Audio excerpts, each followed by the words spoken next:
नमस्कार महाराज मित्रांनो, इथे पपईची लागवड झालेली आहे आणि ह्या पपईच्या लागवडला बऱ्याचशा शेतकऱ्यांना प्रश्न पडतो की पहिल्या ड्रिचिंग काय करायची, दुसरी ड्रिचिंग काय करायची, जेणेकरून एवढ्या उन्हामध्ये माझं जे पपई आहे ती जगली पाहिजे.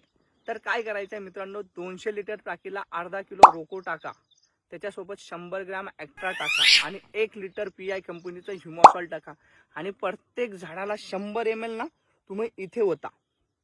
नंतर दुसरी ड्रिचिंग आहे महाराज तुम्हाला 8 ते 10 दिवसांनी पहिल्या ड्रिचिंग झाल्यानंतर 200 लिटर टाकीला 2 किलो 1261, त्याच्यासोबत तुम्हाला टाकायचं आहे महाराज अर्धा लिटर इसाबियॉन, त्याच्यासोबत तुम्हाला टाकायचं आहे रेडोमिल गोल्ड 250 ग्रॅम, कमी टाकायचं आहे रेडोमिल गोल्ड 250 ग्रॅम घ्या आणि त्याच्यासोबत परत एक्स्ट्रा घ्या 100 ग्रॅम आणि परत याची ड्रिचिंग मारा. आणि सगळ्यात महत्त्वाचं म्हणजे हा जो 4 महिने आहेत ना इथून गरमीचे, एप्रिल मे जून लागता आणि हा महिना, तर इथे काय करायचं तुम्हाला पपईला सगळ्यात जास्त गरज आहे मित्रांनो सिलिकॉन लेअर टिकवण्याची. हे बघा पपईमध्ये असं तुम्हाला एकदम चमक दिसेल आणि खालचे पत्ते बघा. तर इथे काय करावं लागेल तुम्हाला, चांगल्या कंपनीचं सिलिकॉन घेऊन यायचं, गांजाने आणायचं. गांजा घेऊन येतात आणि मग म्हणतात स्वस्तात आणलं साहेब.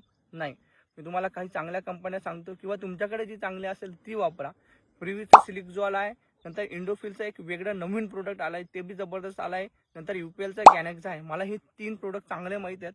तुम्हाला कुठलं आवडतं त्याच्यातलं ते घ्या, नाही भेटलं तर तुम्हाला ज्याचे रिपोर्ट चांगले आले असतील ते घ्या, पण 15 दिवसाला सिलिकॉनचा स्प्रे ठेवा.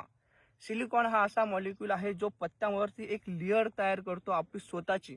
म्हणजे माझी कातडी आहे, मी जर उघडा फिरलो ना महाराज, हे बघा इथं पुरा काळा दिसतोय आणि इथं थोडासा वरती केला ना गोरा दिसेल का, याच्यावरती एक लेअर आहे कापडाची, त्याच्यामुळे मधली स्किन जी आहे ना माझी प्रोटेक्ट होत आहे. ही जी स्किन आहे ना ही खराब याच्यामुळेच होत आहे.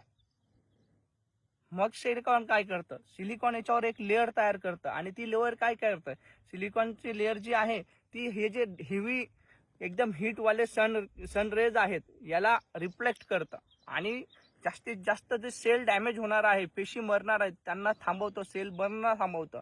नाही तर तुम्ही इथे बघू शकता, इथे थोडंसं केळीचं रोप आहे, हे बघा कसं होतं, हे बघा ही जी आहे ना, हे नवीन रोप जे आहे हे असं होऊन जाईल मित्रांनो.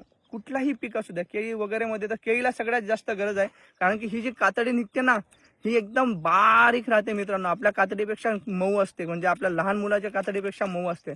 आणि बघा इथे या सेल डेड होऊन गेल्यात, हे आता वाढणारच नाही, हे फक्त मोठंच काय होणार आहे. हो, माझा हात आत्ताच लहानपणी जळून गेला तर ते शेवटपर्यंत ते तसंच राहणार आहे.